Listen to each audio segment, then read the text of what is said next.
What's good, BP fam? So today's video, we're going to be talking about sign language. Yes, sign language. So what is sign language? So it's pretty much a form of communication using your hands. Yeah, your hands. So say for example, I'm across the street and you cannot hear me at all, and I'm trying to tell you as loud as I can, but it's very noisy. I'm telling you to try to come over here, which I tend to use my hand, come over here. So since you can't hear me, I'm just going to tell you to come over here.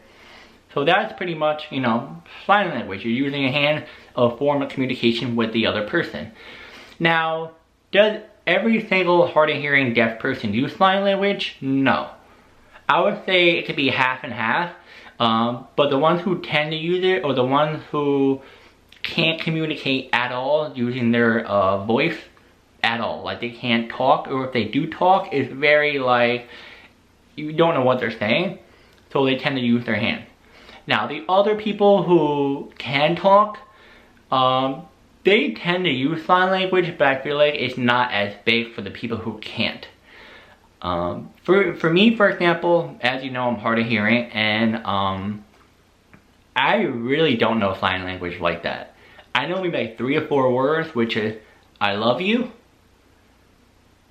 That, which I don't even know if that really counts as sign language. And then, I think like, I forgot what this is called, but I think it was like, I remember someone doing that once.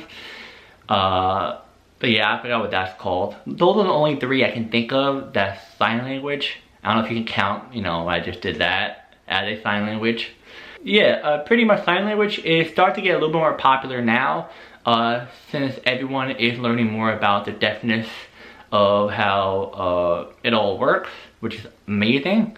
I never really got into doing sign language. My parents were really close to getting me into learning sign language. My mom was like, my dad was like, oh, why don't he do it? My mom's like, nah, he's gonna be really lazy. He's just gonna use his hand and not even talk. I feel like that would have maybe happened. But, yeah, sign language is a very important thing for hard of hearing deaf people, because it's very, very, very difficult to communicate with people who don't know it. Like, I ran into some people who were doing sign language and I didn't even know what they were doing, and they were very frustrated, and I really felt bad because I didn't know why they were moving their hands so much. But then I tend to notice that, sign language and this is what they were saying, and they felt much better, and I was like, oh, okay, I understand what they were doing. So if you guys want, I can make a whole separate video doing sign language. I'm not an expert, but I'll look it up on Google and I'll show you. I already showed you like 1 to 2, maybe 3 already, which I don't even know if 2 of them count. This one counts though. This one counts. But yeah, comment down below if you guys know anything about sign language. And yeah, pretty much if you are an expert in it, let me know. I would love to learn a little bit of sign language. And yeah, see you guys in the video.